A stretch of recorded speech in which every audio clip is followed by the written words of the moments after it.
નમસ્કાર વિદ્યાર્થી મિત્રો, કેમ છો બધા? મજામાં ને? વિજ્ઞાનની તૈયારી કેવી ચાલી રહી છે? ચકાચક. દોસ્તો, હેતુલક્ષી 24 માર્ક્સનું આવે છે ને 24 માર્ક્સના હેતુલક્ષી માટે જ આપણે ખાસ મહેનત કરી રહ્યા છીએ દોસ્તો, તમારા માટે. તો દોસ્તો, આજના આ વિડીયોની અંદર આપણે 4 પ્રશ્નો જે એક વાક્યના વિભાગ એની અંદર પૂછાય છે એની ચર્ચા કરવાના છીએ. એટલે આપણા માટે આ વિડીયો ખૂબ જ અગત્યનો છે દોસ્તો. કયા પાઠમાંથી અને કયા ટાઈપના પ્રશ્નો પૂછાશે એની બી ચર્ચા કરીશું આપણે. તો 4 પ્રશ્નો કેવી રીતે પૂછાશે એને સમજીએ. સમય બગાડીશું નહીં અત્યારે, કારણ કે તમારો સમય પણ કિંમતી છે, અમારો સમય પણ કિંમતી છે. કારણ કે આવતીકાલે હવે વિજ્ઞાનનું પેપર છે ને તમે જબરજસ્ત તૈયારી કરતા હશો દોસ્તો. તમને આગળ વિભાગ સી અને ડી ના પ્રશ્નો આપી દીધા છે ને શક્ય છે કે તમે ગુરુવારે તૈયાર કરી નાખ્યા હશે ગુજરાતીનું પેપર આપ્યા પછી. આજે આગળ વધીએ આપણે. તો શરૂઆત કરીએ આજના એક વાક્યના જવાબની. મોસ્ટ આઈએમપી એક વાક્યના જવાબો તમને અહીંયા તમે સ્ક્રીનશોટ પણ લઈ શકશો. અહીંયા તમને કયો પ્રશ્ન, તો કે પ્રશ્ન નંબર 17 જે છે દોસ્તો તમારે આવવાનો છે પાઠ નંબર 6 માંથી. નિયંત્રણ અને સંકલન નામના પાઠની અંદરથી તમારો પ્રશ્ન આવશે દોસ્તો 17 નંબરનો. હવે એ પ્રશ્નો કયા ટાઈપના ને કેવા હોય તો અહીંયા આપણે કેટલાક પ્રશ્નો તમને આપેલા છે. એમાં પહેલું આપેલું છે પશ્વ મગજનો કયો ભાગ, પશ્વ મગજનો કયો ભાગ એ શરીરની સમસ્થિતિ અને સંતુલન માટે જવાબદાર છે? તો દોસ્તો શરીરની સંતુલન માટે જવાબદાર છે અનુમસ્તિષ્ક. બરોબર ધ્યાન રાખજો, અનુમસ્તિષ્ક.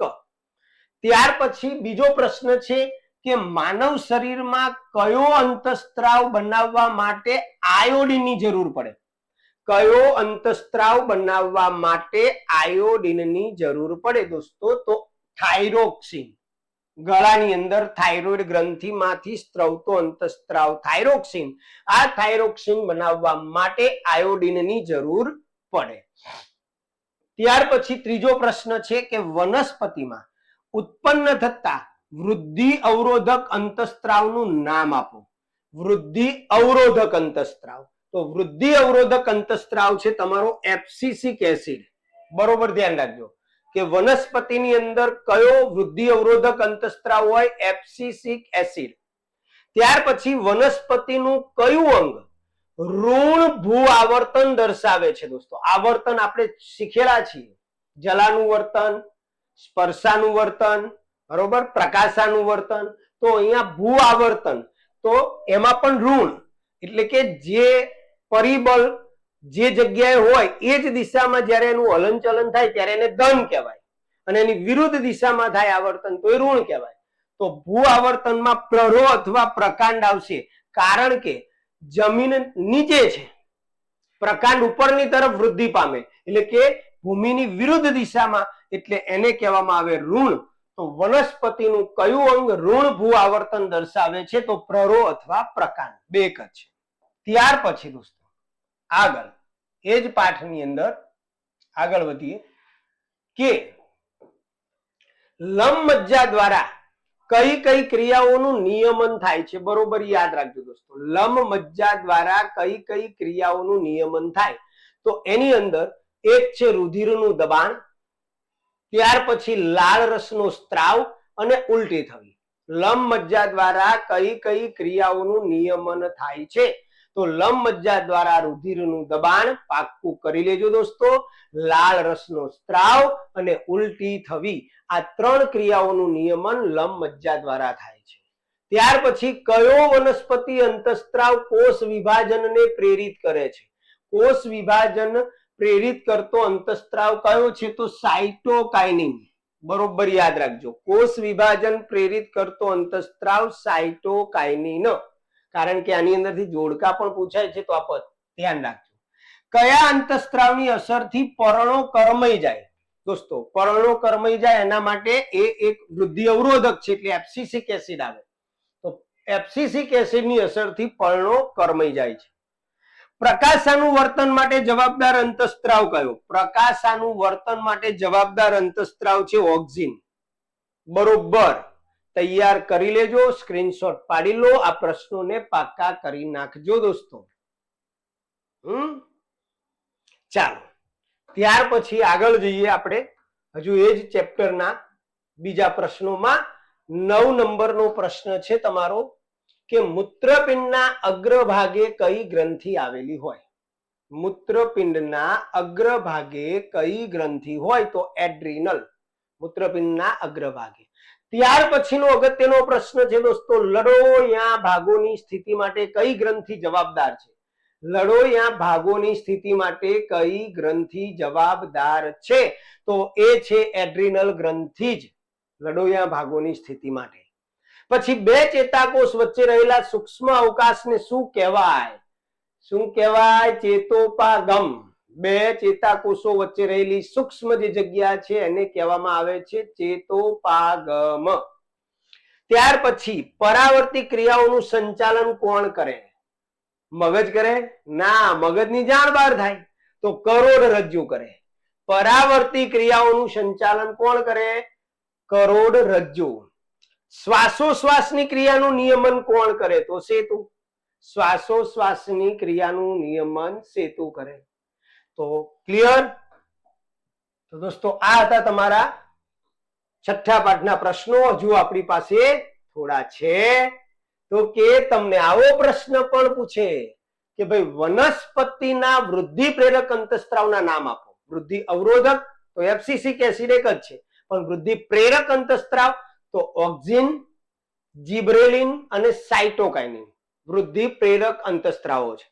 ત્યાર પછી રુધિરમાં રહેલા શર્કરાના સ્તરનું નિયંત્રણ કયા અંતસ્ત્રાવથી થાય? શર્કરા એટલે સુગર, તો સુગરનું નિયંત્રણ ઇન્સ્યુલિન નામના અંતસ્ત્રાવથી થાય. ધ્યાન રાખજો, રુધિરની અંદર શર્કરાના સ્તરનું નિયમન કયા અંતસ્ત્રાવથી? ઇન્સ્યુલિન. ત્યાર પછી આપણા આહારમાં સાની ઉણપથી ગ્વાઇટરનો રોગ થાય. એવો કયો ખોરાક છે કે જે ખોરાકની આપણા શરીરની અંદર એ તત્વની ઉણપ હોય તો આપણને ગ્વાઇટર રોગ થાય? તો દોસ્તો આયોડિન. આયોડિનની ઉણપથી ગ્વાઇટર થાય. 18 નંબરનો પ્રશ્ન છે, હાઇપોથેલેમસ મગજમાં ક્યાં આવેલું હોય? હાઇપોથેલેમસ મગજની અંદર ક્યાં આવેલું હોય તો અગ્ર મગજમાં. હાઇપોથેલેમસ એ અગ્ર મગજની અંદર આવેલું હોય. ક્લિયર? સ્ક્રીનશોટ લઈ લેજો અને તૈયાર કરી લેજો, પાક્કા કરજો દોસ્તો. ત્યાર પછી આગળ છેલ્લા બે પ્રશ્નો એ પાઠના કે ચેતાકોષના 3 ભાગના નામ આપો. તો દોસ્તો ચેતાકોષના 3 ભાગના 3 નામ અક્ષતંતુ, શિખાતંતુ અને કોષકાય. ચેતાકોષના 3 ભાગ પૂછે તો અક્ષતંતુ, શિખાતંતુ અને કોષકાય. ત્યાર પછી માનવ મગજના સૌથી મોટા અને મહત્વપૂર્ણ ભાગનું નામ આપો. માનવ મગજના સૌથી મોટા અને મહત્વપૂર્ણ ભાગનું નામ આપો તો બૃહદ મસ્તિષ્ક. બરોબર? ચાલો, હવેનો જે પ્રશ્ન છે તમારો 18 નંબરનો, એ પ્રશ્ન તમારો આવશે 8મા પાઠમાંથી. બરોબર? આનુવંશિકતા. તો એનો પહેલો પ્રશ્ન આપણે જોઈએ. તૈયારી કરજો દોસ્તો, બરોબર તૈયારી કરજો અને વિડીયો જોઈ એના સ્ક્રીનશોટ લઈને પ્રશ્નને ફટાફટ તૈયાર પણ કરી લેજો. લિંગ નિશ્ચયનની વ્યાખ્યા આપો. દોસ્તો લિંગ નિશ્ચયન એટલે શું? તો જન્મનાર બાળક નર થશે કે માદા એ નક્કી કરવાની ક્રિયા, એને કહેવામાં આવે લિંગ નિશ્ચયન. એટલે કે ફલન દ્વારા નિર્માણ પામતો ફલિતાંડ, એમાંથી વિકસતો સજીવ એ નર કે માદા તરીકે વિકસે તે નક્કી કરવાની જે ક્રિયા છે એને કહેવામાં આવે છે લિંગ નિશ્ચયન. બરોબર? ત્યાર પછી લક્ષણો કોના નિયંત્રણ હેઠળ હોય દોસ્તો? તો જનીન. બરોબર મગજમાં રાખજો, નાના નાના પ્રશ્નો છે દોસ્તો કે આપણી અંદર જે લક્ષણો આવે કોના નિયંત્રણમાં હોય છે? તો જનીનોના. ત્યાર પછી મગરના ઈંડા ઊંચા તાપમાને શેમાં પરિણમે છે? મગરના ઈંડા, કારણ કે મનુષ્યની અંદર અંતઃફલન થાય અને અમુક પ્રાણીઓમાં બાહ્ય ફલન થાય, અને એમાં જે ઈંડા અંડ પ્રસવી પ્રાણીઓ છે એને તાપમાનની અસરથી નર અથવા માદા એ બને. તો અહીંયા આપણને પ્રશ્ન પૂછ્યો છે મગરના જે ઈંડા છે ઊંચા તાપમાને શેમાં પરિણમે? નર કે માદામાં? તો નરમાં. મગરના ઈંડા ઊંચા તાપમાને નરમાં પરિણમે છે. ત્યાર પછી મેન્ડેલના વટાણાના પ્રયોગમાં બીજી પેઢી દરમિયાન મળતી સંતતિના બંધારણ ટીટી બંને capital, capital T small T અને બંને સ્મોલ ટી છે. આમાંથી પ્રભાવી અને પ્રચ્છન્ન બંધારણને અલગ પાડો. તો દોસ્તો જેની અંદર કેપિટલ ટી એક અથવા બે જોવા મળે એ પ્રભાવી, કારણ કે ઊંચાઈ એ પ્રભાવી લક્ષણ હતું. તો અહીંયા પ્રભાવી લક્ષણમાં કેપિટલ ટી બંને અને એક કેપિટલ એક સ્મોલ, અને પ્રચ્છન્ન ની અંદર બંને સ્મોલ આવશે. ધ્યાન રાખજો. આગળ જઈએ. બીજા બે જ પ્રશ્નો છે પાઠના, જેમાં આનુવંશિકતા કોને કહેવાય એવો પ્રશ્ન છે. તો આનુવંશિકતા એટલે સજીવોમાં પેઢી દર પેઢી લક્ષણોના વહનની ક્રિયા. સજીવોમાં પેઢી દર પેઢી લક્ષણોના વહનની પ્રક્રિયાને આનુવંશિકતા કહેવાય. એટલે કે આપણા માતા પિતાના લક્ષણો આપણી અંદર, આપણા લક્ષણો આપણી આગળની અનુગામી પેઢીમાં જાય તો એ પેઢી દર પેઢી લક્ષણોનું જે વહન થવાની પ્રક્રિયા છે એને કહેવામાં આવે છે આનુવંશિકતા.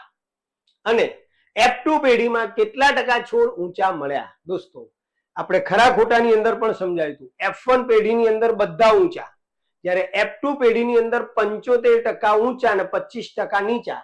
તો અહીંયા 75% જવાબ આવશે. તો આ થઈ ગયો તમારો 8મા પાઠના એક વાક્યના પ્રશ્નો.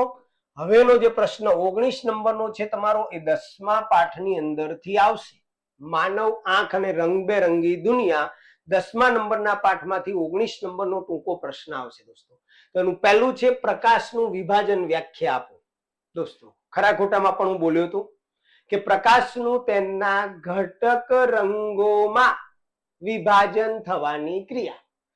બરોબર? પ્રકાશનું તેના ઘટક રંગોમાં છૂટા પડવાની ઘટના, એને કહેવામાં આવે છે પ્રકાશનું વિભાજન. જાની વાલી પીનારા 7 રંગો બને ને. ત્યાર પછી વાસ્તવિક સૂર્યાસ્ત અને દેખીતા સૂર્યાસ્ત વચ્ચેનો સમયગાળો આશરે કેટલી મિનિટનો હોય? તો વાસ્તવિક સૂર્યાસ્ત અને દેખીતા સૂર્યાસ્ત વચ્ચેનો સમયગાળો 2 મિનિટનો હોય દોસ્તો. એટલે જવાબ 2 મિનિટ.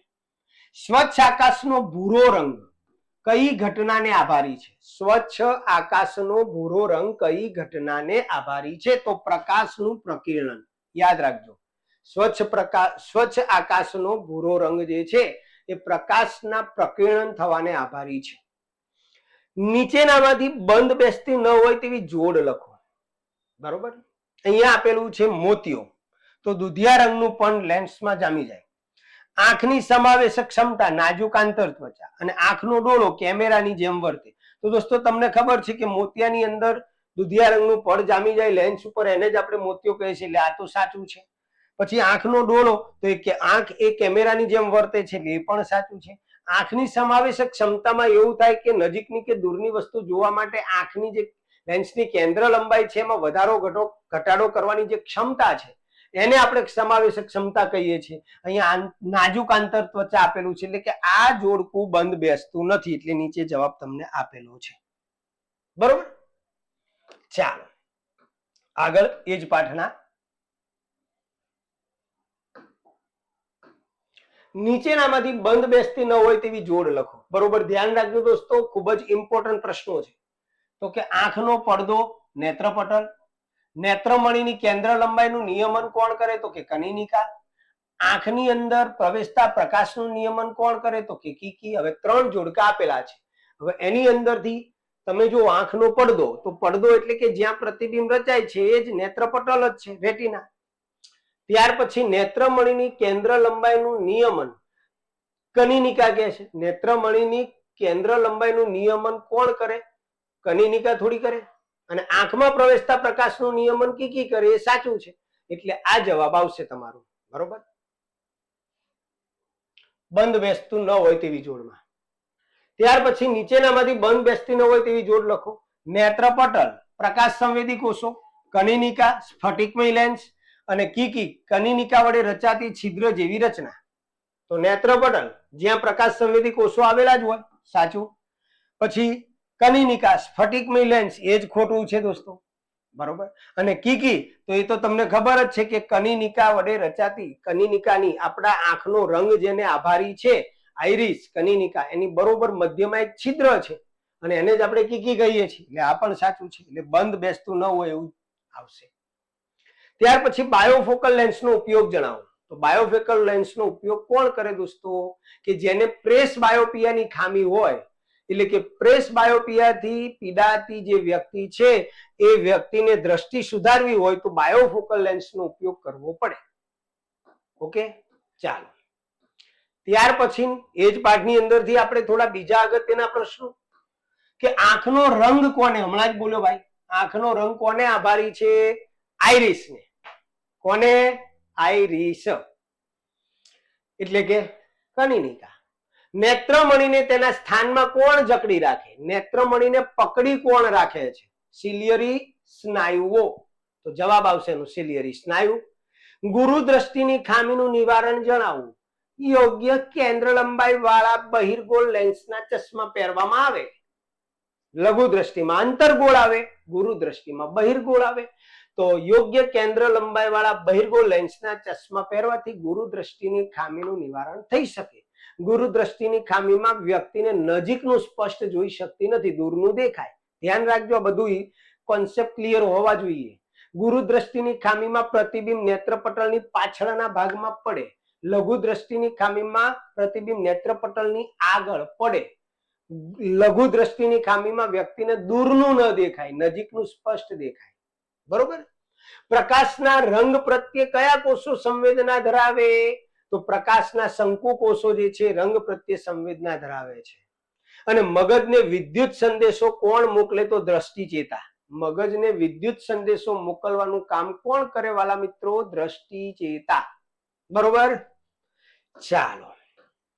ત્યાર પછી આપણે 20 નંબરનો પ્રશ્ન 11મા પાઠની અંદરથી આવશે, વિદ્યુત. તો પહેલો જ પ્રશ્ન આપણને વિદ્યુતનો આપેલો છે બેટા, કે વિદ્યુત પ્રવાહની વ્યાખ્યા આપો.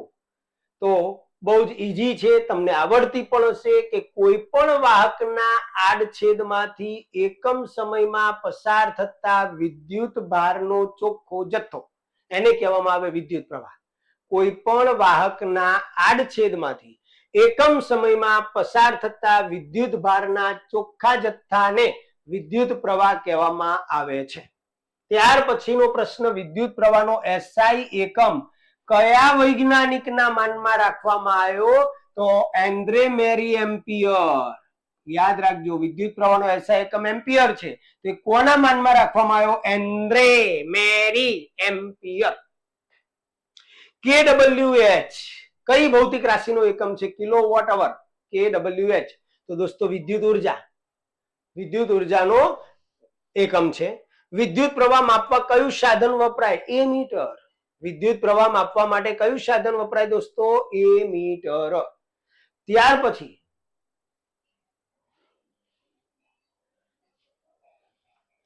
બલ્બનું ફિલામેન્ટ બનાવવા કઈ ધાતુ વપરાય? બલ્બનું ફિલામેન્ટ બનાવવા માટે ટંગસ્ટન ધાતુ વાપરવામાં આવે દોસ્તો. બલ્બનું ફિલામેન્ટ બનાવવા માટે કઈ ધાતુ વપરાય? ટંગસ્ટન. ચાલો આગળ આજ પાઠના પ્રશ્નો તરફ જઈએ આપણે. દોસ્તો આટલા પ્રશ્નો કરી લેજો, ફાયદામાં રહેશો, 100% ફાયદામાં રહેશો મારા વાલા મિત્રો, ફાયદામાં રહેશો. પણ કરી નાખજો પહેલા, પછી બીજું બધું ટૂંકા પ્રશ્નો વાંચજો તમ તારે આ ચા પાઠના, પરંતુ પહેલા આને તૈયાર કરી લેજો. ઓમના નિયમનું સૂત્ર લખો. દોસ્તો પ્રશ્ન પૂછાય ઓમના નિયમનું સૂત્ર, તો V બરાબર IR. ઓમના નિયમનું સૂત્ર V બરાબર IR. ઓમનો નિયમ લખો દોસ્તો, મોઢે કરી લેજો. અચળ તાપમાને, ક્યારે? અચળ તાપમાને વાહક તારમાંથી પસાર થતો વિદ્યુત પ્રવાહ. અચળ તાપમાને વાહક તારમાંથી પસાર થતો વિદ્યુત પ્રવાહ તે વાહક તારના બે છેડા વચ્ચેના વિદ્યુત સ્થિતિમાનના તફાવતના સમપ્રમાણમાં હોય છે. આ છે ઓમનો નિયમ. અચળ તાપમાને વાહક તારમાંથી પસાર થતો વિદ્યુત પ્રવાહ તે વાહક તારના બે છેડા વચ્ચેના વિદ્યુત સ્થિતિમાનના તફાવતના સમપ્રમાણમાં હોય છે. પછી જૂલનો તાપીય નિયમ પૂછે તમને, તો H બરાબર I² RT. જૂલનો તાપીય નિયમ H બરાબર I² RT. વિદ્યુત ઇસ્ત્રીનો તાપીય ઘટક કઈ મિશ્ર ધાતુમાંથી બનેલો હોય છે? વિદ્યુત ઇસ્ત્રી બનાવવા માટે કઈ મિશ્ર ધાતુ નો ઉપયોગ થાય? નિક્રોમ. નિકલ અને ક્રોમિયમની મિશ્ર ધાતુ, તો નિક્રોમનો ઉપયોગ થાય દોસ્તો. ત્યાર પછી વિદ્યુત સ્થિતિમાનનો તફાવત જાળવી રાખવામાં મદદ કરતું સાધન ઉપકરણ કયું છે? તો વિદ્યુત સ્થિતિમાનનો તફાવત જાળવી રાખવા માટે જે ઉપકરણ ઉપયોગમાં લેવામાં આવે છે એ છે બેટરી. બરોબર, ચાલો આગળ જઈએ. તો કે પતી ગયા સર. બરોબર, તો આ પ્રશ્નોને તમારે તૈયાર કરવાના છે. આટલા પ્રશ્નો તમારે તૈયાર છે એટલે વિદ્યુત વાળા પાઠમાંથી આવશે. બરોબર, તો અહીંયા આપણે 4 માર્ક્સના પ્રશ્નોની ચર્ચા કરી. આગળ તમને એક વિડીયો મળી ગયો છે 4 માર્ક્સના ખરા ખોટા, આ 4 માર્ક્સના એક વાક્યના પ્રશ્નો, અને આ સાથે આપણે એક લાઈવ લેક્ચર પણ લઈને આવવાના છીએ જેમાં 100 પ્લસ MCQ જે બોર્ડની અંદર તમારા પેપરમાં હોઈ શકે એવા MCQ લઈને આવવાના છીએ, તો એને જોવાનું ચૂકતા નહીં. ચાલો ત્યારે મળીશું નેક્સ્ટ વિડીયોમાં. બરોબર મહેનત કરજો. હવે વિજ્ઞાન આર્યા પારની લડાઈ કરી લેજો દોસ્તો. જય સ્વામિનારાયણ.